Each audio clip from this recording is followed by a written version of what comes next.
Hello, আমি Aryan. Finally Badmash Polapain is back. আমি আসলে বদমাশ পোলাপাইন এগুলা নিয়েও অনেক বেশি এক্সাইটেড থাকি না। আমি অলওয়েজ এক্সাইটেড থাকি দ্য আজাইরার ভিডিও কবে আসবে। হয়তো অনেকেই প্রত্যয় হিরণকে বদমাশ পোলাপাইন এই সিরিজটা থেকে চিনেন, হয়তো ইউটিউবে তার কিছু নাটক দেখে তাকে চিনেন, বাট আমার মতন হয়তো অনেকেই প্রত্যয় হিরণকে শুধু এই বদমাশ পোলাপাইন এই সিরিজ বা ইউটিউবের কিছু নাটক এইগুলা থেকে চিনে না। আমার কাছে মনে হয় তারাই অরিজিনালি ফ্যান, যারা প্রত্যয় হিরণের 2017-18 কন্টেন্টগুলো দেখতো। And I am biggest fan of প্রত্যয় হিরণ। যারা আমার চ্যানেলের রেগুলার ভিউয়ার্স তারা জানেন যে আমি এই ধরনের কন্টেন্ট, এই ধরনের ইউটিউব কন্টেন্ট নিয়ে রিভিউ দেই না খুব একটা, বাট এটা নিয়ে কথা বলতেছি কজ প্রত্যয় হিরণ। সো অনেকেই হয়তো বদমাশ পোলাপান এই সিরিজটা দেখেন বা দেখেছেন। বদমাশ পোলাপান সিজন 4 যখন রানিং থাকে সেই সময় কিছু প্রবলেমের কারণে এই সিরিজটা অফ হয়ে যায়, বাট বদমাশ পোলাপান সিজন 4 যেখানে শেষ হয়েছিল আই থিঙ্ক সেখান থেকেই শুরু হতে যাচ্ছে বদমাশ পোলাপান সিজন 4.5। এই সিরিজেরই একটা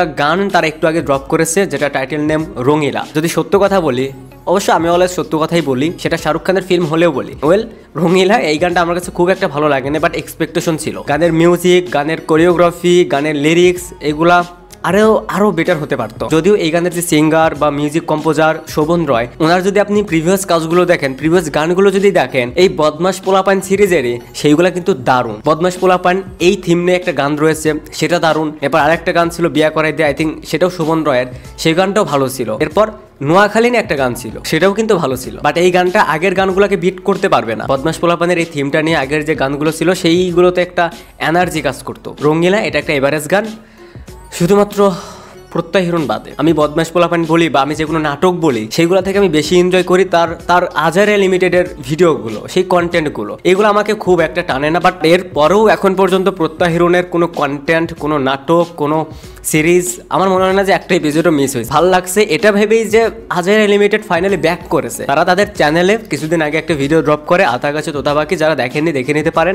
আজাইরা লিমিটেডের কন্টেন্ট হবে লাইক এরকমই, মানে দেখবেন, এন্টারটেইন হবেন, একটু হাসবেন, এনাফ। আজাইরা লিমিটেড কতটা পপুলার ছিল সেটা 2017, 18, 19-এর দিকে যারা কন্টেন্টগুলো দেখতেন, যখন ওই টাইমে আজাইরার ভিডিওসগুলো দেখতেন, আই থিঙ্ক ওই সময় এই কন্টেন্টগুলো যারা দেখতো তারা জানে যে এই টিমের, আই মিন আজাইরা টিমের পপুলারিটি তখন কতটা ছিল, এখনো রয়েছে। বিশেষ করে আমার মতন যারা ফ্যান্স, তারা আসলে এই বদমাশ পোলাপান বা প্রত্যয় হিরণের নাটক এইগুলা নিয়ে অনেক বেশি অপেক্ষায় থাকে না। হ্যাঁ, যে কোনো নাটক সিরিজ আসলে সেটা অবশ্যই দেখি জাস্ট বিকজ প্রত্যয় হিরণ, বাট অপেক্ষায় থাকি সেই আজাইরা টিমের জন্য, সে আজাইরা লিমিটেডের পুরনো ভিডিওগুলোর জন্য। তানভীর নিলয়, রায়হান খান, আহসান হাবিব নিলয়, মানে ওভারঅল বললে তাদের সেই পুরনো টিমটাকে মিস করি। যাই হোক, রঙিলা গানটা আগের গানগুলোর মতন হয়নি, হয়তো আপনাদের কাছে অনেক অনেক ভালো লাগতে পারে, বাট আমার কাছে একটা এভারেজ গান। কমেন্টসে অবশ্যই জানাবেন কত সাল থেকে, এবং আমার মতন এরকম বিগেস্ট ফ্যান আহাতো আছে কি, যদি থেকে থাকে সেটা অবশ্যই কমেন্টসে জানাবেন।